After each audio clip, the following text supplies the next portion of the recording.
కీర్తనల భాగంలో నుంచి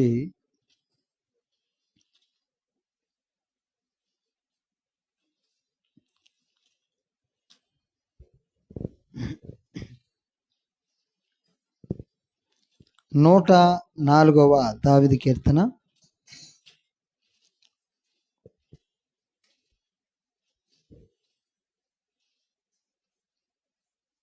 నూట 4వ దావీదు కీర్తన.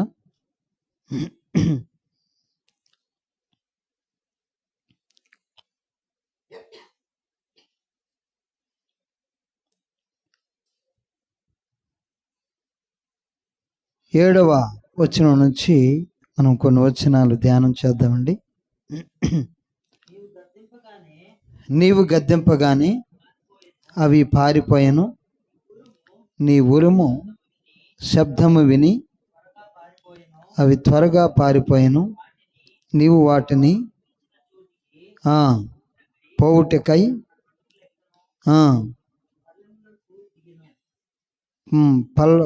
పర్వతములెక్కెను, పల్లములకు దిగెను, మరలా వచ్చి కప్పక ఉండినట్లు అవి దాటలేని సరిహద్దులు వాటికి నియమించితివి. దేవునికి స్తోత్రం కలుగునుగాక. హల్లెలూయా. మరి ఈ వాక్య భాగం దేని గురించి మాట్లాడుతుంది అంటే, మరి మనం కింది వచనాల్లో చూస్తే సముద్రం గురించి మాట్లాడుతూ ఉన్నాడు. దేవునికి స్తోత్రం. మరి ఈ వాక్యం విషయమే చిన్న ప్రార్థన చేసుకున్నాం. స్తోత్రముడు తండ్రి, పరిశుద్ధుడైన ప్రభు, మహోన్నతుడా, సర్వశక్తిమంతుడానికి వందనాలు చెల్లిస్తూ ఉన్నాం. జీవాధిపతినికి వందనాలు తండ్రి. నీ జీవాన్ని బట్టి వందనాలు, ఘనతను బట్టి వందనాలు, పరిశుద్ధిని బట్టి వందనాలు తండ్రి. అయా, నేను ఒట్టివాడిని మట్టివాడిని నిలబడి ఉండగా అయా మహిమ పొందుకోండి, నన్ను మరుగు చేయండి. యేసు నామమున అడిగి వేడుకొనిచున్నాం తండ్రి. ఆమేన్. దేవునికి స్తోత్రం.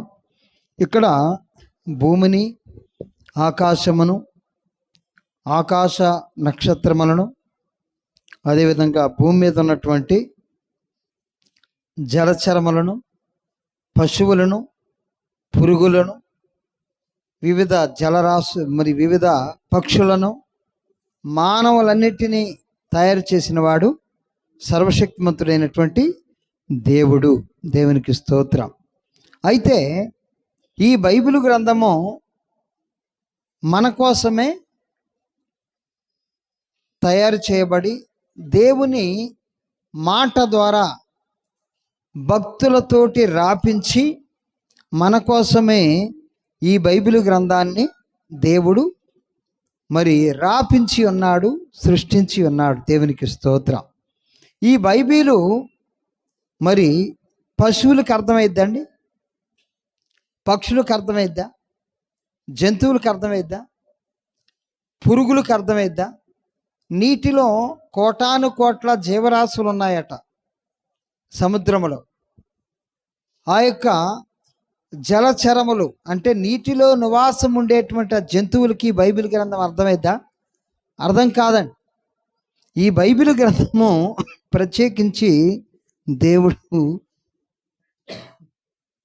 మన కోసమే ఈ బైబిల్ గ్రంథాన్ని రాపించి ఉన్నాడు. అయితే ఈ భూమిని, సముద్రమును, మరి సూర్య చంద్ర నక్షత్రములను, ఈ భూమి మీద నివాసం ఉండే ప్రతి వాటిని సృజించినటువంటి దేవుడు మరి మానవుణ్ణి ఒక మాట అన్నాడు. ఏమనంటే, మరి మత్తయి సువార్త 7:7లో మరి మనకు బాగా పరిచయమైనటువంటి వాక్యము ఏంటో తెలుసండి? అడుగుడి మీకు ఇవ్వబడును, వెదకుడి మీకు దొరుకును, తట్టుడి మీకు తీయబడును. వెదకవానికి దొరుకును, తట్టువానికి తీయబడును. అంటే అడుగుడి మీకు ఇయ్యబడును అన్నాడు. అడగాల దేవుని దగ్గర. మనం ఏం అడగాలండి? మనకి కావలసిన దాన్ని మనం అడగమని దేవుడు కోరుతున్నాడు. దేవునికి స్తోత్రం. మరి మనము దేవుని దగ్గర అడిగినప్పుడు ఏదైనా పొందుకోగలము, ఏదైనా పొందుకోగలం. మరి దేవుడు మరి జీవరాశులను, జంతువులను, పురుగులను, పక్షులను, ఆకాశ పక్షులను, జలచరములను ఇవన్నీ కూడా సృజించాడు కదా. ఇవన్నీ వీటి భాష దేవునికి తెలుసా? దేవుని భాష వీటికి తెలుసా? ఏమండి? జంతువులు ఉన్నాయి కదా, జంతువుల భాష దేవునికి తెలుసా? దేవుని భాష జంతువులకి అర్థమైద్దా? అర్థమైద్ది ఖచ్చితంగా. అంతేనా? ఖచ్చితంగా అర్థమైద్దా? బైబిల్లో రాయబడి ఉందా? ఆయనకు అర్థమైద్దా? దేవునికి స్తోత్రం. ఎందుకంటే ఒక కంప్యూటర్ ఒక వ్యక్తి తయారు చేశాడు అనుకోండి, ఆ కంప్యూటర్ ఎవరి మాట వినాలా? తయారు చేసిన వాడి మాట వినాల్సిందే కదా. దేవునికి స్తోత్రం కదా, అంతే కదా. మరి ఈ సృష్టి అంతా ఆయనదే కదా, ఈ సృష్టి అంతా ఆయనదే. కాబట్టి మరి జంతువుల భాష మనకు అర్థమైద్దా? మనకు అర్థం కాదు కదా. జంతువులు మరి వాటికి ఆ జంతువులు మాట్లాడుకుంటాయి, వాటి సైగలతోటి అవి మాట్లాడుకుంటాయి. వాటి భాష వాటికి అర్థమైద్ది, మనుషులకు అర్థమైద్దా? కాదు. కానీ మనల్ని తయారు చేసినటువంటి దేవునికి మన భాష అర్థం కావాలి. జంతువులను తయారు చేసినటువంటి దేవునికి జంతువుల భాష అర్థం కావాలి. పక్షులను తయారు చేసినటువంటి దేవునికి పక్షుల భాష అర్థం కావాలి. జలచరములు తయారు చేసినటువంటి దేవునికి జలచరముల యొక్క భాష ఆయనకు అర్థం కావాలి ఖచ్చితంగా. ఇది దేవునికి స్తోత్రం. మరి ఈ 104వ దావీదు కీర్తనలో అదే మాట్లాడుతున్నాడు. చూడండి, మరి 13వ వచనం నుంచి చదివితే మనకి మంచిగా అర్థమైద్ది. తన గదులలో నుండి ఆయన కొండలకు జలధారలనిచ్చును, నీ క్రియల ఫలము చేత భూమి తృప్తి పొందుచున్నది. పశువులకు గడ్డిని, నరుల ఉపయోగమునకు కూర మొక్కలను ఆయన మొలిపించుచున్నాడు. దేవునికి స్తోత్రం. ఎవరికటండి? పశువులకు గడ్డిని మొలిపిస్తున్నాడట దేవుడు భూమి మీద. నరుల ఉపయోగమునకు కూర మొక్కలను ఆయన మొలిపించుచున్నాడు. నరులకు కూడా కూర మొక్కలు కావాలి అని వాటన్నిటిని కూడా దేవుడు మొలిపించాడట, మొలిపిస్తున్నాడట. అందు మూలమున భూమిలో నుండి ఆహారమును, నరుల హృదయమును సంతోషపెట్టు ద్రాక్షారసమును, వారి మొగములకు మెరుగునిచ్చు తైలమును. దేవునికి స్తోత్రం. తైలము అంటే నూనె. నూనె ఈ ప్రపంచంలో ఉన్నటువంటి మానవులందరూ ఉపయోగిస్తున్నారు కదండి. ఈ తైలం వల్ల ఏంటి ఉపయోగము అని అంటే, మన మొగాలకి, మన మొహానికి మెరుగునిస్తుందట తైలం. బైబిల్లో రాయబడ్డది. దేవునికి స్తోత్రం. బైబిల్లో ముందుగానే క్రీస్తు పూర్వమే దేవుడు రాపించి ఉన్నాడు, 900 సంవత్సరాల క్రితమే. దేవునికి స్తోత్రం. తైలము వాడాలి, ఈ మానవుడు తైలాన్ని వాడతాడు అని ముందుగానే దేవుడు చెప్పాడు. తైలం వాడాలి. ద్రాక్షారసమును, మానవుని యొక్క హృదయమును సంతోషపెట్టేటువంటి ద్రాక్షారసమును ఆయనే తయారు చేశాడు. దేవునికి స్తోత్రం. అదేవిధంగా తైలమును ఇప్పుడు మరి నూనె, మంచి నూనె వాడకుండా ఎవరైనా ఉంటున్నారండి? మంచి నూనె వాడకుండా ఎవరైనా ఉంటున్నారా? ఏ ఫ్యామిలీలోనైనా మంచి నూనె ఖచ్చితంగా వాడుతూనే ఉంటారు కదా. అంటే తైలం ఏం చేసిద్దట? మన ముఖాలకి మెరుగునిచ్చిద్ది, అంటే షైనింగ్నిచ్చిద్ది అనమాట. దేవునికి స్తోత్రం. మరి అందుకోసమే ఇక్కడ బైబిల్ గ్రంథంలో రాశాడు, ఆహారమును భూమి ఇస్తుంది అంటున్నాడు, కూర మొక్కలను భూమి ఇస్తుంది అంటున్నాడు, నేనే ఇస్తున్నాను అంటున్నాడు దేవుడు. మరి ద్రాక్షారసమును నేనే, నరుల యొక్క హృదయమును సంతోషపెట్టడానికి నేనే ఇచ్చాను అంటున్నాడు. అదేవిధంగా నూనెను కూడా తైలమును కూడా నేనే ఇస్తున్నాను అంటున్నాడు. ఇంకేమంటున్నాడండి? నరుల హృదయమును బలపరచు ఆహారమును ఆయన పుట్టించుచున్నాడు. దేవునికి స్తోత్రం. యెహోవా వృక్షములు తృప్తి పొందుచున్నవి, ఆయన వాటిని ఆయన నాటిన లెబనోను దేవదారు వృక్షములు తృప్తి పొందుచున్నవి. లెబనోను దేవదారు వృక్షములట. ఈ లెబనోను మరి దేవదారు వృక్షాలను, ఈ యొక్క మొద్దులను సొలొమోను తన యొక్క మందిరాన్ని కట్టడానికి ఉపయోగించాడు. దేవునికి స్తోత్రం. అయితే అచ్చట పక్షులు తమ గూళ్ళు కట్టుకొనును. దేవునికి స్తోత్రం. పక్షులకి లెబనోను వృక్షము, దేవదారు వృక్షములో గూళ్ళు కట్టుకోవటానికి ఉపయోగపడుతుందట. దేవునికి స్తోత్రం. అచ్చట సరళ వృక్షముల పైన కొంగలో నివాసము చేయును. గొప్ప కొండలు కొండ మేకలకు ఉనికి పట్లు. దేవునికి స్తోత్రం. పెద్ద పెద్ద కొండలను తయారు చేశారట. ఆ కొండల మీద మేకలు నివాసం ఉంటాయి అంటున్నాడు. కుందేళ్ళు బండలు, మరి కుందేళ్లకు బండలు ఆశ్రయస్థానములు. మరి జంతువులు ఋతువులను తెలుపుటకై ఆయన చంద్రుని నియమించెను. సూర్యునికి తన అస్తమయ కాలము తెలియను. నీవు చీకటి కలగజేయగా రాత్రి అగుచున్నది. అప్పుడు అడవి జంతువులనియు తిరుగులాడుచున్నవి. రాత్రిని సృష్టించింది ఆయన జంతువుల కోసమా అన్నట్లుగా ఉన్నది. దేవునికి స్తోత్రం. సింహం పిల్లలు వేట కొరకు గర్జించుచున్నవి, తమ ఆహారమును దేవుని చేతిలో నుండి తీసుకొన జూచుచున్నవి. దేవునికి స్తోత్రం. ఏంటండి? జంతువులన్నీ కూడా తమ ఆహారాన్ని ఎవరి చేతిలో నుంచి తీసుకుంటున్నాయట? దేవుని చేతిలో నుంచి. దేవునికి స్తోత్రం. అంటే దేవుని భాష జంతువులకు అర్థమవుతుంది, జంతువుల భాష దేవునికి అర్థమవుతుంది అని అర్థం. ఆయన చేతిలో నుంచి తీసుకోవటం ఏంటి? ఏమండి? జంతువులు మరి ఏ విధంగా దేవుని చేతిలో నుంచి ఆహారాన్ని తీసుకుంటున్నాయి? ఆయనే ఇస్తున్నాడట.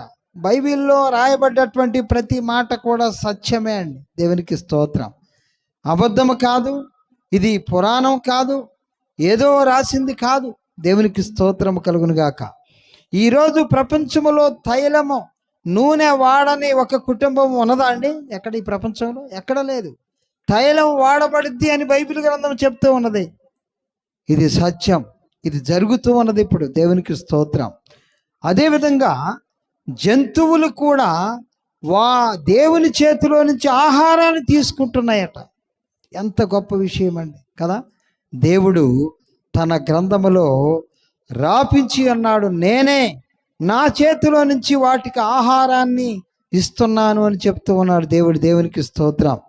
ఇంకా తమ ఆహారమును దేవుని చేతిలో నుండి తీసుకొని జూచుతున్నవి. జంతువులన్నీ కూడా ఆయన చేతిలో నుంచే ఆహారాన్ని తీసుకుంటున్నాయట. సూర్యుడు ఉదయింపగానే అవి మరలిపోయి తమ గుహలలో పండుకొనును. సాయంకాలం వరకు పాటుపడి తమ పనులను జరుపుకొనుటకై మనుషులు బయలువెలుదురు. దేవునికి స్తోత్రం. చీకటి అయ్యేసరికి మనం ఏం చేస్తామండి? ఇళ్లలోకి వెళ్ళిపోయి మరి భోజనం చేసి పడుకుంటాం, ఇళ్లల్లో పడుకుంటాం. మరి మనం పడుకోగానే అవి జంతువులన్నీ కూడా అడవిలో తిరుగులాడుతూ ఉంటాయట. దేవునికి స్తోత్రం. ఇవన్నీ నియమించిన వాడు దేవుడే. జంతువులు దేవుని చేతిలో నుంచి ఆహారాన్ని తీసుకుంటున్నాయి. దేవునికి స్తోత్రం. ఇంకా మనం కింది వచనాల్లో చూస్తే, యెహోవా నీ కార్యములు ఎన్నెన్ని విధములుగా ఉన్నవి, జ్ఞానము చేత నీవు వాటిని అన్నిటినీ నిర్మించితివి. నీవు కలగజేసిన వాటితో భూమి నిండి ఉన్నది. అదిగో విశాలమైన మహాసముద్రము, అందులో లెక్కలేని జలచరములు, దానిలో చిన్నవి పెద్దవి జీవరాశులున్నవి. లెక్కలేనన్ని జలచరములు ఉన్నాయట. నీటిలో నివాసం ఉండే, జలచరము అంటే నీటిలో నివాసం ఉండేటువంటి రాసులు అని అర్థం. అందులో వాడలు నడుచుచున్నవి, దానిలో ఆటలాడుటకు నీవు నిర్మించిన మకరములున్నవి. తగిన కాలమున నీవు వాటికి ఆహారం ఇచ్చదవని ఇవన్నీ నీ దయ కొరకు కనిపెట్టుకొనుచున్నవి. దేవునికి స్తోత్రం. తగిన కాలమున ఆహారం ఇస్తావని అవన్నీ కూడా దేవుని దయ కొరకు కనిపెడుతున్నాయట. జంతువులన్నీ ఏం చేస్తున్నాయండి? ఆయన చేతిలో నుంచి ఆహారాన్ని తీసుకుంటున్నాయి కదా. జంతువులన్నీ ఆయన చేతిలో నుంచి ఆహారాన్ని తీసుకుంటున్నాయి. నీటిలో నివాసం ఉండేటువంటి జలచరములు, నీటిలో నివాసం ఉండేటువంటి జంతువులన్నీ కూడా ఆయన దయ కొరకు అంటున్నాడు. ఆయన దయ కొరకు మరి తగిన కాలమున నీవు వాటికి ఆహారం ఇచ్చేదమని ఇవన్నీ నీ దయ కొరకు కనిపెట్టుచున్నవి. ఆయన దయ కొరకు కనిపెట్టుచున్నాయట. అంటే దేవుడే వాటికి ఆహారం ఇవ్వాలని. దేవునికి స్తోత్రం. మరి కానీ ఇవన్నీ కూడా ప్రియులారా, జలచరములు, జంతువులు, పక్షులు ఇవన్నీ కూడా దేవుని మీద ఆధారపడి దేవుడు వాటికి ఆహారం ఏర్పాటు చేస్తే అవి తింటున్నాయి, ఉంటున్నాయి, దేవుణ్ణి స్తుతిస్తున్నాయి, దేవుణ్ణి గణపరుస్తున్నాయి, దేవునితో మాట్లాడుతూ ఉన్నాయి. దేవుడు వాటితో మాట్లాడుతూ ఉన్నాడు. దేవుడు వాటికి స్తుతించే మనస్సును కూడా ఇచ్చి ఉన్నాడు. దేవునికి స్తోత్రం. ఆ స్తుతించేటువంటి విధానమును వాటికి కలగజేసి ఉన్నాడు. అయితే మానవుడు ఎక్కడున్నాడు? నాకేంటండి, నాకు ఫుల్లుగా ఆహారం ఉన్నది, నా ఇంట్లో మంచిగా బియ్యం ఉన్నాయి, నా ఇంట్లో సరుకులు ఉన్నాయి, నా ఇంట్లో కావలసినన్ని మరి వాడుకోవటానికి 2-3 నెలలకి సరిపడా సరుకులు నాకున్నాయి, మరి నా బ్యాంక్ అకౌంట్లో డబ్బులు ఉన్నాయి, నాకేంటి అనేటువంటి మానవుణ్ణి మనం చూస్తూ ఉన్నాం కదండి. అవునా కదా? మరి ప్రతిరోజు ఆహారాన్ని తీసుకోవటానికి జంతువులు ప్రయత్నం చేస్తున్నాయి, పక్షులు ప్రయత్నం చేస్తున్నాయి. మరి ఆ నీటిలో నివాసం ఉండేటువంటి మరి జలచరములు, చేపలు, తిమింగలాలు, మరి నీటిలో నివాసం ఉండేటువంటి అనేకమైనటువంటి జీవరాశులన్నీ కూడా ప్రతిరోజు దేవునితో టచింగ్లో ఉంటున్నాయి, ప్రతిరోజు దేవునితో సహవాసం చేస్తున్నాయి, దేవుని దగ్గర అడుగుతూ ఉన్నాయి, దేవుని దగ్గర గోజాడుతూ ఉన్నాయి. మనం మాత్రం ఏం చేస్తున్నామండి? దేవుని దగ్గర ప్రతిరోజు బ్రతిమలాడుకొని ప్రభువా నాకు ఇవ్వు ప్రభువా అని మనం అడుగుతున్నామా? నాకేంటండి, నేను ప్రార్థన చేయకపోయినా పర్వాలేదు, నేను ప్రార్థన చేయకపోయినా పర్వాలేదు, నేను దేవుణ్ణి స్తుతించకపోయినా పర్వాలేదు, నేను దేవుణ్ణి గణపరచకపోయినా పర్వాలేదు అని మానవుడు దేవుణ్ణి నిర్లక్ష్యం చేస్తున్నాడు. అయితే ప్రియులారా, ఈ లోకములో మానవుడు మరి అడగాల్సినవి కొన్ని ఉన్నాయి. మానవ దేవుని దగ్గర, ప్రభువా నాకు ఈ లోకములో మరి ఏది ఉన్నా లేకున్నా కానీ మరి పరలోకం నాకు కావాలని ఎప్పుడైనా అడిగావా? ఈ లోకంలో మనం జీవించటానికి మనకు కావలసింది భోజనం కావాలి, మనం ఈ లోకంలో జీవించటానికి వస్త్రం కావాలి, మనం ఈ లోకంలో జీవించడానికి ఇల్లు కావాలి. ఈ 3 ప్రాముఖ్యమైనటువంటి విషయాలే కదండి. ఇవి లేకుండా మనం జీవించగలం ఈ లోకంలో? లేదు. ఈ 3 ఖచ్చితంగా మనకు కావాల్సిందే. మరి దేవుడు ఏమంటున్నాడు? ఆకాశ పక్షులను చూడుడి, అవి విత్తవు, కోయవు, కొట్లలో కూర్చుకొనవు, అయినను పరలోకపు తండ్రి వాటిని పోషించుచున్నాడు. మీరు ఆ పక్షుల కంటే, ఆ పిచ్చుకల కంటే బహుశ్రేష్ఠులు కారా అని మరి మత్తయి సువార్త 6వ అధ్యాయంలో మనం బాగా పరిచయమైనటువంటి వాక్య భాగం ఇది. దేవునికి స్తోత్రం కదండి. మరి మనకు బాగా పరిచయమైనటువంటి వాక్య భాగం.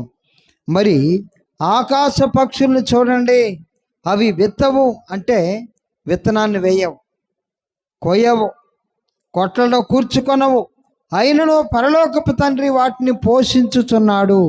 మీరు పిచ్చుకల కంటే బహుశ్రేష్ఠులు కారా? మీరు పిచ్చుకల కంటే బహుశ్రేష్ఠులు కారా అంటే దేవుడు అడగండి అంటున్నాడు, మరలా శ్రేష్ఠులు కారా అంటున్నాడు. మరి ఆయనకైనా వ్యతిరేకంగా మాట్లాడుతున్నాడా? అంటే దేవుని మీద ఆధారపడమని, ప్రతి విషయంలో దేవుని దగ్గర ఆధారపడమని దేవుడు కోరుకుంటున్నాడు. దేవుడు మన పిల్లలు ఉన్నారనుకోండి, మన పిల్లలు మనకు చెప్పకుండా ఎక్కడికో వెళ్ళారండి, ఎవరికి కోపం వచ్చిద్దండి? మన కోపం వచ్చిద్దారు. తల్లిదండ్రులకి ఎవరికి చెప్పలేదు, డాడీకి కూడా చెప్పలేదు, మమ్మీకి చెప్పలేదు, ఎవరికి చెప్పకుండా వాడు ఎక్కడికో వెళ్ళాడనుకోండి, మనం ఏమంటామండి? వాడు వచ్చిన తర్వాత మరి బెస్తం తీసుకొని ఏం చేస్తామండి? కొడతామా లేదా? మందలిస్తాం. మరి ఒక మానవునిగా ఉన్నటువంటి మనమే ఈ విధంగా మన పిల్లల్ని దండించడానికి మనం ప్రయత్నం చేసినప్పుడు, పరలోకపు తండ్రి ఈ లోకమంతటిని ఇచ్చి, ఈ లోకములో ఉన్నదంతా కూడా నీవే ఏలు, ఈ ప్రపంచాన్ని ఏలేవాడవు నువ్వే అని దేవుడు మనకి ఈ సమస్తమును, జీవరాశులను మన చేతికిచ్చి, అదేవిధంగా పక్షులను మన చేతికిచ్చి, జలచరములను మన చేతికిచ్చి, ఈ భూమిని నువ్వు ఏలు బాబు అని మనకి అప్పచెప్పినటువంటి దేవుడు మన పట్ల శ్రద్ధ చూపించడా? మనం ఆయన్ని కోరుకోవాలని, మనం ఆయన దగ్గర నిత్యము స్తుతించాలని ఆయన కోరుకోవటంలో తప్పులేదుగా కదండి. ఆయన్ని జ్ఞాపకం చేసుకోవాలని మరి దేవుడు ఎల్లప్పుడూ కోరుకుంటాడు. దేవునికి స్తోత్రం. ఆయన్నే జ్ఞాపకం చేసుకోవాలా, ఆయన్నే స్తుతించాలి. నా కుమార్తె నా దగ్గర ప్రార్థన చేస్తుందా లేదా, బైబిల్ చదువుతుందా లేదా, నా వాక్యాన్ని ధ్యానం చేస్తుందా లేదా, ఆయన కనిపెడుతూ ఉంటాడు. ఆయన కనిపెడుతూ ఉంటాడు ప్రియులారా. మరి మనము ఆ విధంగా జీవిస్తున్నామా? మరి పక్షులు, జలచరములు ఇవన్నీ కూడా ఆయన మాట వింటున్నాయి, ఆయన చిత్తానుసారంగా జీవిస్తున్నాయి. వాటికి ఆహారమైనప్పుడు, ఆయన దగ్గర మొరపెట్టినప్పుడు అవి మరి వాటి చేతిలో పెట్టి మంచిగా పోషిస్తున్నాడట. దేవునికి స్తోత్రము కలుగును గాక. ఎంత గొప్ప విషయం అండి కదా. మరి చూడండి, ఇక్కడ మరి 27వ వచనం కూడా చదివి సాయం చేయండి అమ్మా. సారీ, 104:27. తగిన కాలమున నీవు వాటికి ఆహారం ఇచ్చేదవని ఇవన్నీ నీ దయ కొరకు కనిపెట్టుచున్నవి.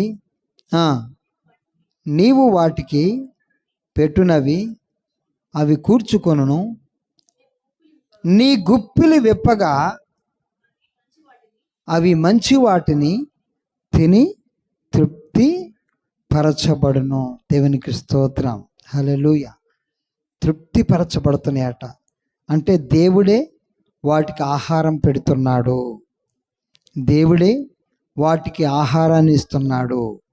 అవి ఆయన సమకూర్చినప్పుడు తృప్తిగా తిని, మంచి వాటిని తిని, మిగతా వాటిని ఆయన ఏం చేస్తున్నాడండి? మరి ఆ జంతువులన్నీ కూడా మరి వాటిని తిన్న తర్వాత మరి మిగిలిన వాటిని అట్లా వదిలేస్తున్నాయి. అంటే దేవుని చేతిలో నుంచి ఈ యొక్క మరి జంతువులు, జలచరములు, పక్షులు, పురుగులు సమస్తమును కూడా ఆయన చేతిలోనే, ఆయన కనుసన్నలోనే ఉన్నాయి. ఆయన కనుసన్నలోనే అవి ఉన్నాయి. 145 దావీదు కీర్తన 15వ వచనాన్ని కూడా ఒకసారి చదివి సాయం చేయండి. 145 దావీదు కీర్తన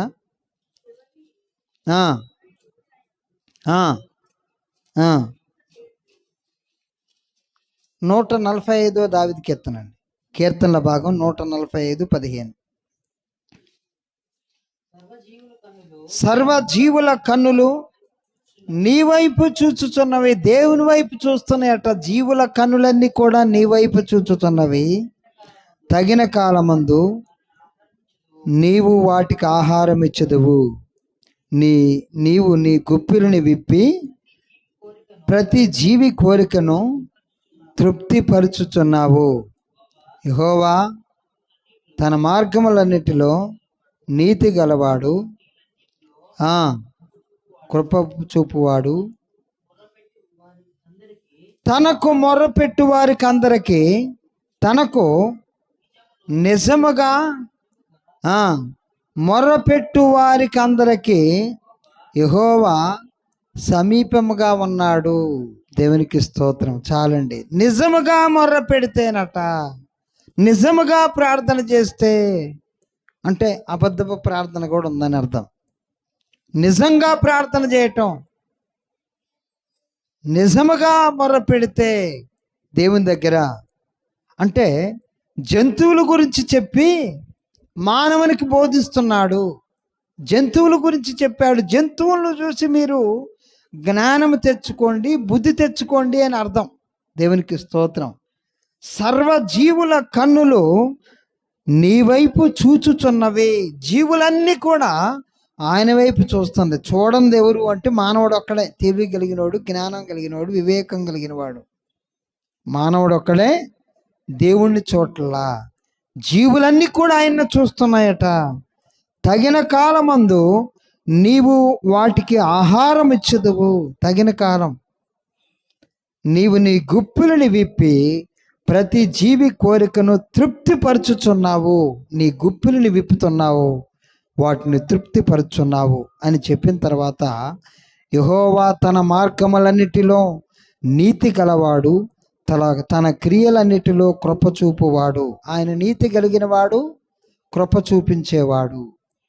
తనకు మొరపెట్టు వారికి అందరికీ, తనకు నిజముగా మొరపెట్టు వారికి అందరికీ యెహోవా సమీపముగా ఉన్నాడు. మీరు ఒట్టొట్టి ప్రార్థనలు చేయటం కాదు. ఈ ప్రజలు పెదవులతో నన్ను గణపరచుదురు కానీ వారి హృదయం నాకు దూరంగా ఉన్నది అంటున్నాడు కదండి. ఈ ప్రజలు పెదవులతో గణపరచుదురు కానీ వారి హృదయం నాకు దూరంగా ఉన్నది. మనుషులు కల్పించిన పద్ధతులు దైవోపదేశములని బోధించుచు నన్ను వ్యర్థంగా ఆరాధిస్తున్నారు అని చెప్పి మరి అపోస్తల కార్యాలు 28వ అధ్యాయం చివరి వచనంలో రాయబడి ఉన్నది. దేవునికి స్తోత్రం. అయితే ప్రియులారా, మరి మనము నిజంగా దేవునికి మొరపెడుతున్నామా? పెదవులతో దేవుణ్ణి గణపరుస్తున్నామా? మన హృదయంతోటి దేవుణ్ణి గణపరుస్తున్నామా? దేవుణ్ణి ఆరాధిస్తున్నామా?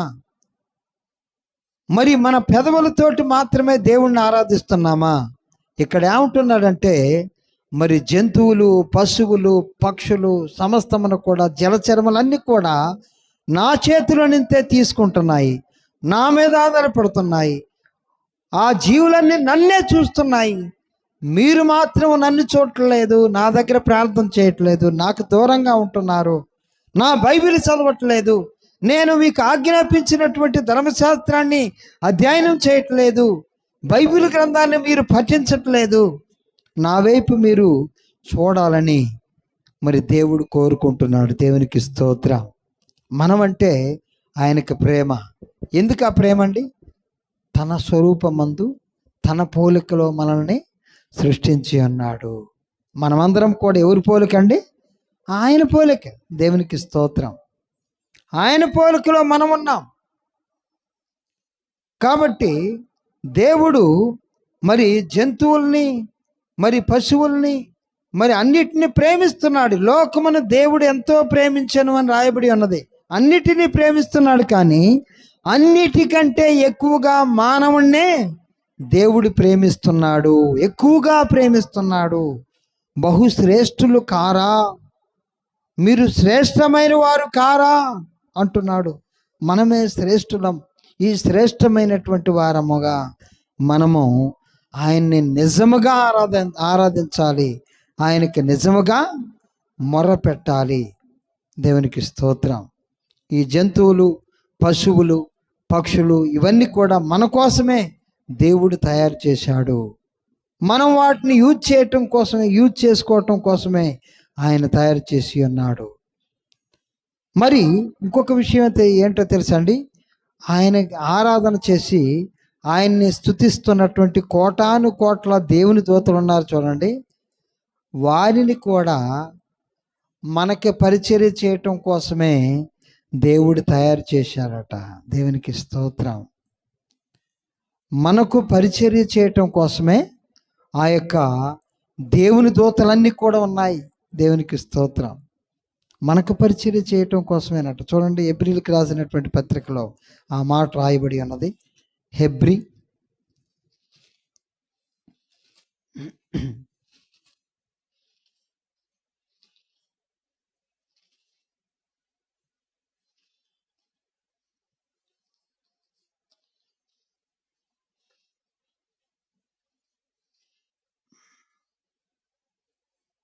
13వ వచనం చదవండి.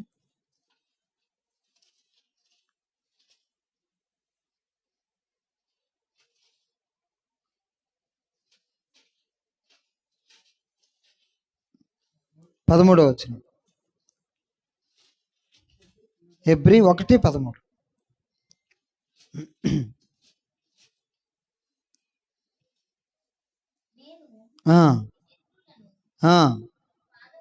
నీ పాదములకు పాదపీఠముగా చేయి వరకు నా కుడిపార్శ్వమున కూర్చుండుము అని దూతలలో ఎవరిని గురించి అయినను ఎప్పుడైనను చెప్పెనా? వీరందరూ రక్షణ అను స్వాస్థ్యము పొందబో వారికి పరిచారము చేయుటకై పంపబడిన సేవకులైన ఆత్మలకారా. దేవునికి స్తోత్రం. దేవదూతల గురించి మాట్లాడుతున్నటువంటి మాట. దేవునికి స్తోత్రం.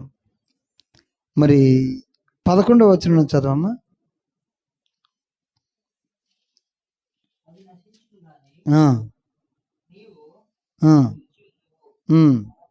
అవన్నీ వస్త్రం వలలే పాతగిలను ఉత్తరయం వలె వాటిని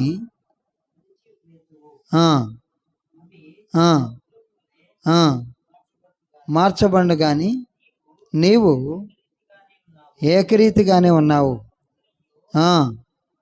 తరగవు అని చెప్తున్నాడు.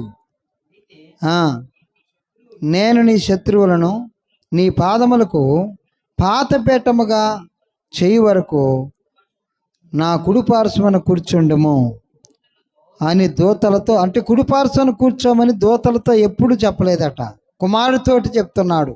కుమారుడు నా కుడిపార్శ్వన కూర్చోవాలని దేవుడు ఆజ్ఞాపిస్తున్నాడు. ఆ కుమారుడు మరి ఎవరండి? యేసుక్రీస్తు ప్రభువారు. మానవ రూపాన్ని ధరించినవాడు. దేవదూతలు మానవుని రూపంలో కాదు, వాళ్ళ రూపము వేరు. వాళ్ళు దేవుని దగ్గర పరిచర్య చేయటానికి వాళ్ళు నియమించబడ్డారు. దేవుణ్ణి స్తుతించటం కోసం నియమించబడ్డారు. మరి వాళ్ళందరూ కూడా ఈ మానవునికి పరిచర్య చేసే వాళ్ళట. దేవునికి స్తోత్రం. దేవుని దూతలందరూ కూడా మానవునికి పరిచర్య చేసేవాళ్ళు అంటున్నారు. ఇక్కడ ఏమంటున్నారు? వీరందరూ రక్షణను స్వాస్థ్యము పొందబో వారికి. రక్షణ స్వాస్థ్యము. రక్షణ ఎవరికండి? మానవులకి. రక్షణ అను స్వాస్థ్యము పొందబో వారికి పరిచారము చేయుటకై పంపబడిన సేవకులైన ఆత్మలకారా. దేవునికి స్తోత్రం. అంటే ఈ రక్షణ ఎవరికి కలిగింది? ఇక్కడ కూర్చున్న మనందరికి కలిగింది. ఏ రక్షణ? యేసుక్రీస్తును నమ్మటం మూలాన, బాప్తిసం మూలాన రక్షించబడ్డాం. యేసుక్రీస్తునందు విశ్వాసం ఉంచటం వలన మనమందరం కూడా రక్షణ పొందాం. ఈ రక్షణ పొందుకున్నటువంటి వారి ప్రక్కన దేవుని దూతలు ఉంటారు. ఇప్పుడు మరి కృపాగారి ప్రక్కన దేవుని దూతలు ఉంటారు. క్యారోలినా పక్కన దేవుని దూతలు ఉంటారు. అంటే మనమందరం కూడా మరి రక్షణ పొందుకున్న వాళ్ళం. దేవునికి స్తోత్రం. రక్షణ పొందుకున్న వాళ్ళ ప్రక్కన దేవుని దూతలు ఎల్లప్పుడూ ఉంటారు మనల్ని రక్షించటం కోసం. దేవునికి స్తోత్రం. మరి దేవుని దూతలు ఉన్నప్పుడు మరి శత్రువు కూడా పక్కనే ఉండాలి. అంతే కదండి. సాతాను దూత కూడా ఉండాలి. ఒక ఆయనకి సాతాను దూతగా ఉన్నదట. ఒక ఆయనకి ఎవరికి తెలుసండి? ఒక ముళ్ళుని పెట్టాడు కదా పౌలు గారికి, ఒక ముళ్ళు పెట్టాడు కదా. ఆ ముళ్ళట సాతాను దూతగా ఉన్నాడట. అంటే ఈయన హెచ్చించిపోకుండా, దేవునికి స్తోత్రం, తన్ను తాను హెచ్చించుకోకుండా సాతాను దూతగా ఒక ముళ్ళుని పెట్టాడట. దేవునికి స్తోత్రం. కాబట్టి మన ప్రక్కన ఎప్పుడు దేవుని దూతలు ఉంటారు. దేవునికి స్తోత్రం. రక్షణ అని స్వాస్థ్యము పొందబో వారికి మరి పరిచారము చేయుటకై పంపబడిన సేవకులైన ఆత్మల కారా. ఈ మానవునికి ఒక ప్రత్యేకత ఉన్నదండి. ఈ భూమి మీద మానవునికి ప్రత్యేకత ఉంది. ఈ మానవుడిని అందుకోసమే ఈ జీవరాశులను ముట్టుకోలేదు సాతానుడు, జలచరములను ముట్టుకోలేదు సాతానుడు, ఇంకా వేటిని ముట్టుకోలేదు. కానీ మానవుణ్ణే ముట్టుకున్నాడు. మానవుని దగ్గరికి వచ్చాడు. ఏదేని తోటలో ఉన్నటువంటి మానవుడిని చెడగొట్టడానికి ప్రయత్నం చేశాడు. మరి ఈ మానవుడు మొట్టమొదట ఆదాము సాతాను మాట వినలేదు. కానీ అవ్వమ్మ మరి బలహీనమైనటువంటి ఘటము గనక ఆమె మరి సాతాను మాట విని మరి దేవుని మాటను తృణీకరించింది. దేవుని ఆజ్ఞను ఇరువురు కూడా తృణీకరించిన వారుగా ఉన్నారు. అందుకోసమే ప్రియులారా, దేవుడు మానవుణ్ణి ఒక ప్రత్యేకమైన రీతిలో రూపొందించాడు. తన స్వహస్తముతోటి మానవుణ్ణి తయారు చేశాడు. తన ఊపిరిని మానవుని నాసికారంధ్రములలో ఆయన ఊపిరిని ఊదగా మానవుడు ఎట్లా అయ్యాడండి. దేవునికి స్తోత్రం. తన ఊపిరిని ఊదాడు, అంటే తన ఆత్మను ఊదాడు మనలోకి. జీవరాశులు కలుగునుగాక అంటే కలిగాయి, పశువులు కలుగునుగాక అంటే కలిగాయి, నోటి మాటతో కలిగాయి అవన్నీ. కానీ జిగటమన్ను తీసుకొని మానవుణ్ణి తన రూపములో రూపొందించి దేవుడు ఈ ముక్కుల్లో నుంచి గాలి ఊదాడు. ఆ గాలి మామూలు గాలి కాదు, ఏదో గాలి కాదు. తన జీవవాయువు, అంటే జీవవాయువు ఊదగా నరుడు జీవ ఆత్మ ఆయను అని రాయబడి ఉన్నది కదండి. అంటే ఈ జీవించటానికి ఆత్మగా అయ్యాడు. అంటే ఈ బాడీలో నుంచి ఆ ఊదినటువంటి ఆత్మ పక్కకు పోయిందనుకోండి, అప్పుడు ఈ బాడీ ఏమైందో తెలుసా అండి? లేచిద్దా? నిలబడిద్దా? కదండి. లేవదు, బాడీ లేవదండి. దేవునికి స్తోత్రం. ఆత్మే, అంటే ఆత్మ మాత్రమే. అందుకోసమే బైబిల్ గ్రంథం ఏం చెప్పిద్దంటే, ఆత్మలను పట్టుకోండి, మనుషులను పట్టుకోండి, శరీరాలను పట్టుకోండి అందం. దేవునికి స్తోత్రం. ఈ శరీరం ఇక్కడ నశించిపోవలసిందే. ఈ శరీరము ఈ మట్టిలో పోవలసిందే. అందుకోసమే దేవుడు ఊదినటువంటి ఆత్మ, మరి ఆదికాండం 2:7 దేవుడు మట్టి ముద్దను తయారు చేసి, ఈ రూపాన్ని తయారు చేసి ముక్కులో నుంచి గాలి ఊదగానే నరుల్లోనికి ఈ యొక్క శరీరం వచ్చేసింది. దేవునికి స్తోత్రం. ఆ ఆత్మ అంతటిని తాకి శరీరము ఎన్నిటిని కూడా తయారు చేసి హృదయములో మరి దీపంగా ఉన్నది. మనలో దీపం ఉన్నది. ఆ దీపాన్ని ఇప్పుడు వెలిగించటం కోసమే, ఆ దీపాన్ని బాగా వెలిగించాలి. ఎట్లా వెలిగించాలంటే ట్యూబ్ లైట్ లెక్క, ఇప్పుడు ఎల్ఈడి బల్బు లెక్క వెలిగించాలి. దేవునికి స్తోత్రం. ఎంత వెలిగిస్తే అంత గ్లో అయిపోతూ ఉంటాం. అంటే ఈ ఆత్మను వెలిగించాలి అంటే ప్రియులారా, బైబిల్ బాగా అధ్యయనం చేయాలి, ప్రార్థన బాగా చెయ్యాలి. దేవునికి స్తోత్రము కలుగును గాక. హల్లెలూయా. మానవుడు ఈ లోకంలో జీవించినప్పుడు అటండి, ఈ లోకంలో మరి జీవించాలి అంటే ఈ ఒక్క మాట చదివి సహాయం చేయండి. మరి నేను ముగించేస్తాను. మరి 139వ దావీదు కీర్తన 16వ వచనాన్ని ఒక్కదాన్ని చదివి సహాయం చేయండి. మానవుడు ఎంతకాలం ఈ లోకంలో జీవించాలా, ఎంతకాలం మానవుడు మరి ఉండాలా అన్నది దేవుడే నిర్ణయించారట. 139:16 నేను పిండమనై ఉండగా నీ కన్నులు నన్ను చూచెను. నియమింపబడిన దినములలో ఒక్కటైన కాకమునిపే నా దినములన్నీ నీ గ్రంథములో లిఖితములాయను. దేవునికి స్తోత్రం. ఎంత గొప్ప విషయం అండి. అంటే ఈ భూమి మీద నేను పుట్టక మునిపే, మన తల్లి గర్భములో ఉన్నప్పుడే దేవుడు ఒక బుక్కులో రాసి పెట్టిండట. ఏమనంటే, ఫలాని వ్యక్తి ఇన్ని సంవత్సరములు ఈ లోకంలో జీవించాలి. దేవునికి స్తోత్రం.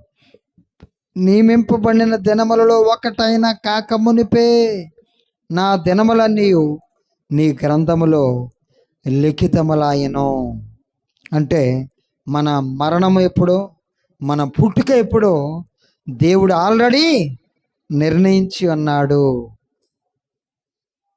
అయితే ప్రియులారా, మన నాలుక కూడా ఈ దేవుడు రాసిన దాన్ని కొట్టివేయాలంటే మన నాలుక కూడా జాగ్రత్తగా ఉంచుకోవాలట. దేవుడు రాసిన దాన్ని నెరవేర్చాలంటే ఈ నాలుకను జాగ్రత్తగా ఉంచుకోవాలా. ఆయన దాన్ని కొట్టివేయాలంటే జీవమరణములు నాలుక వశం అంటున్నాడు కదా. నేను మరణించాలా, నేను చావాలని మానవుడు కోరుకున్నాను అనుకోండి, చచ్చిపోతాడు. ఎందుకంటే ఈ నాలుకలో ఉంది. అందుకోసమే మనల్ని మనం శపించుకోవద్దు, శపించొద్దు. దేవునికి స్తోత్రం. నాకు ఒక వ్యక్తి దావీదు గారు ఏం కోరుకున్నాడు తెలుసా అండి? ఈ భూమి మీద నాకు దీర్ఘాయుస్సుని ప్రభు అన్నాడు. దేవునికి స్తోత్రం. నేను ముసలివాడయ్యేంత వరకు నువ్వు నన్ను విడిచిపెట్టమాకు ప్రభువా. ఎంత గొప్ప కోరిక అండి. నేను ముసలివాడిని అయినప్పటికీ కూడా నువ్వు నన్ను విడిచిపెట్టమాకు, నా ముసలితనమందు కూడా నన్ను విడిచిపెట్టమాకు. కీర్తన భాగంలో ఈ మాట రాయబడి ఉన్నది ప్రియులారా. నా వృద్ధాప్యమందు కూడా నువ్వు నన్ను విడిచిపెట్టమాకు ప్రభువా. ఎంత గొప్ప ధన్యుడండి. ఆయన కోరుకున్నాడు, అట్లే జీవించాడు. ఆయన వృద్ధాప్యం వరకు దేవుడు ఆయన్ని విడిచిపెట్టలేదండి, దావీదు గారిని. దేవునికి స్తోత్రం. ఆయన్ని దేవుడు గొప్పగా హెచ్చించాడు. దేవుడు ఆయనకి దీర్ఘాయుస్సునిచ్చాడు. దేవుడు ఆయన్ని ఆశీర్వదించాడు. తన కుటుంబాన్ని ఆశీర్వదించాడు. తన పిల్లల్ని ఆశీర్వదించాడు. ఆయన ఎప్పుడు తన్ను తాను శపించుకోలేదు. మనం శపించుకున్నాం అనుకోండి, నేను చచ్చిపోతాను. మరణాలు ఎందుకు వస్తున్నాయి అనుకుంటున్నారు? అకాల మరణాలు ఎందుకు వస్తున్నాయి? మానవుడు తన చావుని తాను కోరుకుంటున్నాడు. కోరుకోవద్దు, పొరపాటు అది. జీవ మరణములు నాలుక వశం. ఎందుకు అకాల మరణాలు వస్తున్నాయి? ఎందుకు మరి ఇంత విపత్తులు జరుగుతున్నాయి అని అంటే ప్రియులారా, నోవాహు దినాల కంటే కూడా ఘోరమైనటువంటి రోజుల్లో జీవిస్తున్నాము. పాపము నోవాహు దినాల కంటే ఇప్పుడు ఘోరమైపోయిందండి. దేవుడు నీ పుట్టుకను రాశాడు, నీ మరణాన్ని కూడా తన గ్రంథములో రాసి పెట్టాడు ఆల్రెడీ. దాన్ని నెరవేర్చు ప్రభువా.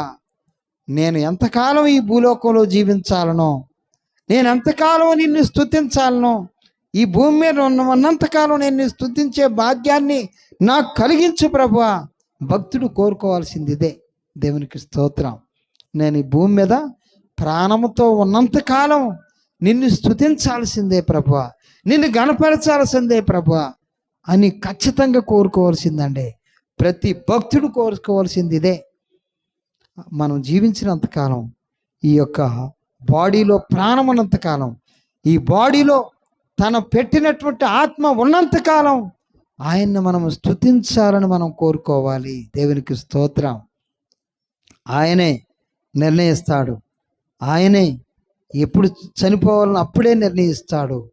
ఎప్పుడు చనిపోవాలంటే అప్పుడే. ఆయన నిర్ణయించిన కాలాన్ని, నువ్వు నిర్ణయించిన కాలాన్ని బట్టే నన్ను బ్రతికించు ప్రభా, ఆరోగ్యం ఈ ప్రభా అడగటంలో తప్పులేదు. దేవునికి స్తోత్రం. దీర్ఘాయుస్సు నీ ప్రభా అని అడగటంలో తప్పులేదు. దీర్ఘాయుస్సుని అడిగాడు. ఎవరు అడిగారు? 15 సంవత్సరాలు దీర్ఘాయుస్సు వచ్చిందిగా ఒక ఆయనకి. రాజుగారికి, హిజ్కియా రాజు. దేవునికి స్తోత్రం. 15 సంవత్సరాల దీర్ఘాయుసు. ఆయనకి 15 సంవత్సరాలు పొడిగించాడు దేవుడు. అడిగాడు. కాబట్టి పిల్లరా, మరి దేవుడు మరి ఆయన్ని స్తుతించటం లేని, అందుకోసమే మనం పుట్టాం ఈ లోకంలో. మనల్ని దేవుడు ఎందుకు పుట్టించాడంటే ఆయన్ని స్తుతించటం కోసం, ఆయన్ని గణపరచటం కోసం, ఆయన్ని మర్చిపోవటం కోసం కాదు. ఎల్లప్పుడూ నీ పనిలో నువ్వు ఉండు, స్తుతించు. నీ పని నువ్వు చేసుకుంటూ దేవుణ్ణి స్తుతించు, దేవుణ్ణి ఆరాధించు. దేవుడు ఖచ్చితంగా నిన్ను, నీ కుటుంబాన్ని ఆశీర్వదిస్తాడు. నువ్వు అడిగితే ఖచ్చితంగా ఇవ్వగలిగినటువంటి దేవుడు. దీర్ఘాయుసు అడుగుతావా? స్తుతించమని అడుగుతావా? నీకు వస్త్రం కావాలని అడుగుతావా? అడుగు, ఇస్తాడు.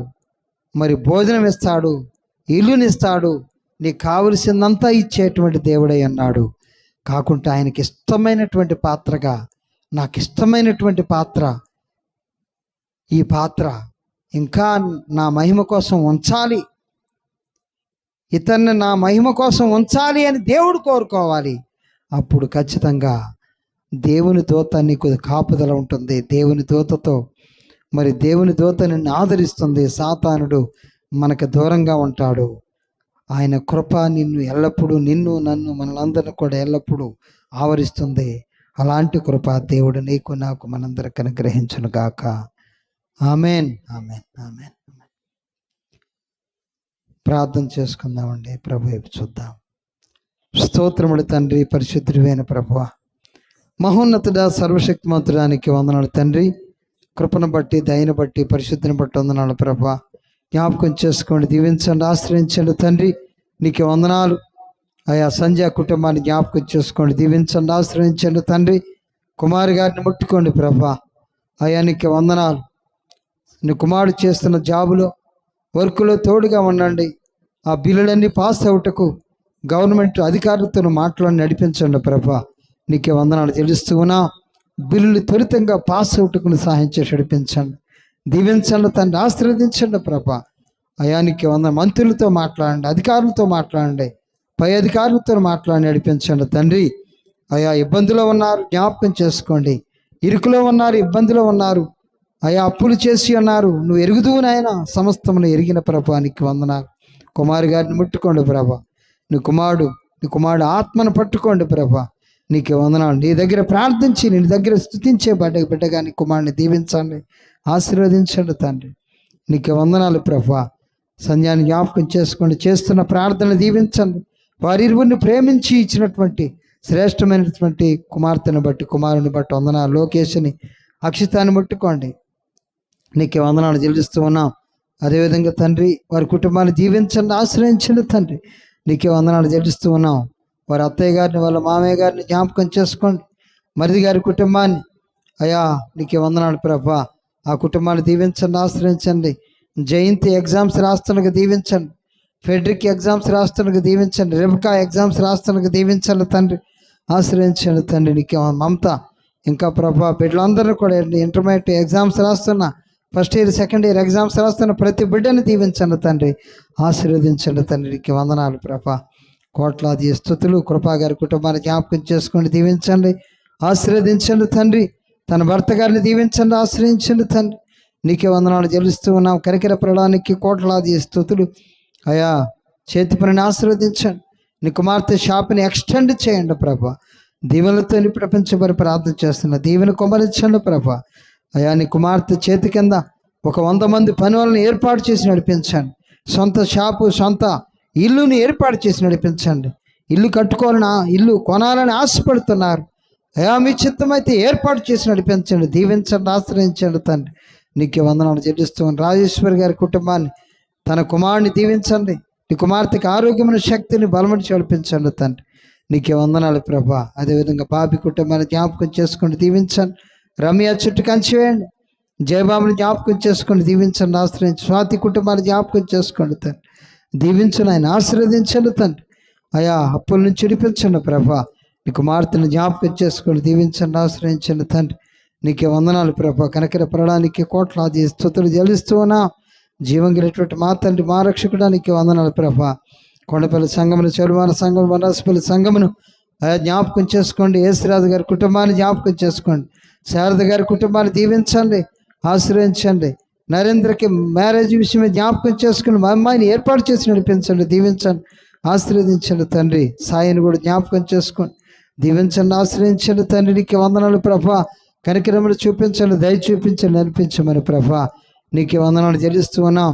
అక్సాన్ నన్ను ప్రేమించి ఇచ్చిన సెలెస్టీని బట్టి వందనాలు. నీ కుమారుడికి ప్రమోషన్ అనుగ్రహించండి, దీవించండి. కేరళని ఇంటర్మీడియట్ చదువుతున్నకి దీవించండి తండ్రి. నీకే ఆశీర్వాదం. నీ కుమార్తెపై నీకు ఆశీర్వాదాలు కుమ్మరించండి. ఫెడ్రిక్ ఎగ్జామ్స్లో తోడుగా ఉన్నాడు తండ్రి, దీవించండి. అయా నీకే వందనాలు ప్రభా. కోట్లాది జ్ఞానం తెలివి వివేకముని కుమారుడికి అనుగ్రహించి దీవించి ఆశ్రయించండి తండ్రి. వందనాలు చెల్లిస్తూ ఉన్నాం. అదేవిధంగా కెనడీ కుటుంబాన్ని జ్ఞాపకం చేసుకొని దీవించండి. అనంతకుమారి పెద్ద కుటుంబాన్ని జ్ఞాపకం చేసుకొని దీవించండి. నీకే వందనాలు ప్రభా. కోట్లాది స్తుతులు చెల్లిస్తూ ఉన్నాం. జీవాధిపతి నిశ్చితం నడిపించి దీవించి ఆశ్రయించమని తండ్రి. ప్రేమ కలిగినటువంటి నా తండ్రి, నా రక్షకుడా, అయా ప్రతి ప్రభా ఈ యొక్క వారం రోజులు అయా నీ యొక్క రెక్కల చాటులో ప్రతి బిడ్డను భద్రం చేసి నిన్ను స్తుతించే బిడ్డలంగా మేము ఉండగలుగుతున్న సహాయం చేసి నడిపించి దీవించి ఆశీర్వదించమని నీకే వందనాలు చెల్లిస్తూ, జీవాధిపతి ఈ వారమంతా మేమందరం కూడా నిన్ను ధ్యానం చేస్తూ నిన్ను స్తుతించే బిడ్డలంగా, మా జీవితకాలం అంతా కూడా నిన్ను ఆరాధించే బిడ్డలంగా ఉండగలటకు సహాయం చేసి నడిపించి దీవించి ఆశీర్వదించమని నీకే వందనాలు చెల్లిస్తూ, జీవాధిపతి నిశ్చితం మమ్మల్ని అందరినీ కూడా దీవించి ఆశ్రయించమని తండ్రి. ప్రేమైనటువంటి నా తండ్రి, నా రక్షకుడా, అదేవిధంగా తండ్రి కృపాగారి కుటుంబంలో కార్యాలు జరిగించండి. అయా మ్యారేజ్ విషయమే జ్ఞాపకం చేసుకోండి తండ్రి. సంధ్యాన్ని జ్ఞాపకం చేసుకోండి, మంచి అబ్బాయిని ఏర్పాటు చేసి నడిపించండి. స్టీఫెన్ జ్ఞాపకం చేసుకోండి, మంచి అమ్మాయిని ఏర్పాటు చేసి నడిపించండి. తన భర్త గారి జాబులో తోడుగా ఉన్నాడు తండ్రి, దీవించండి తండ్రి, ఆశీర్వదించండి తండ్రి. నీకే వందనాలు చెల్లిస్తూ ఉన్నాం. ఆ కుటుంబాన్ని ఎత్తి పట్టుకొని నడిపించండి ప్రభా. అయా శుభకార్యాలు ఆ కుటుంబంలో జరిగించండి ఇమ్మీడియట్గా ప్రభా. శారద గారి కుటుంబంలో శుభకార్యం జరిగించండి మరి. అయా జరిగించే దేవానికి వందనాలు చెల్లిస్తూ ఉన్నాం. కనికరాన్ని చూపించే, దయ చూపించే, జాలను చూపించే, నడిపించే మహోన్నతడానికి వందనాలు చెల్లిస్తూ ఉన్నాం. కనికర పడడానికి కోట్లాది స్తుతులు చెల్లిస్తూ, జీవాధిపతి నిశ్చిత్తును నడిపించి దీవించి ఆశ్రయించమని ప్రేమ కలిగినటువంటి నా తండ్రి, నా రక్షకుడా, నీకే వందనాలు చెల్లిస్తూ యేసు క్రీస్తు అతి పరిశుద్ధ ఉన్నతమైన నామమున అడిగి వేడుకొనుచున్నాం తండ్రి, ఆమెన్. తండ్రి దేవుని నుండి, ప్రభువైన క్రీస్తు నుండి పరిశుద్ధాత్మ సహవాసం ఇప్పుడెప్పుడు మనందరికీ, ప్రపంచంలో పరిశుద్ధులందరికీ, ఇక్కడ కూడి ఉన్న ప్రతి బిడ్డకిని సదాకాలము తోడేయండి నడిపించును గాక. Amen, amen, amen. అందరికి వందనాలండి. Praise lord.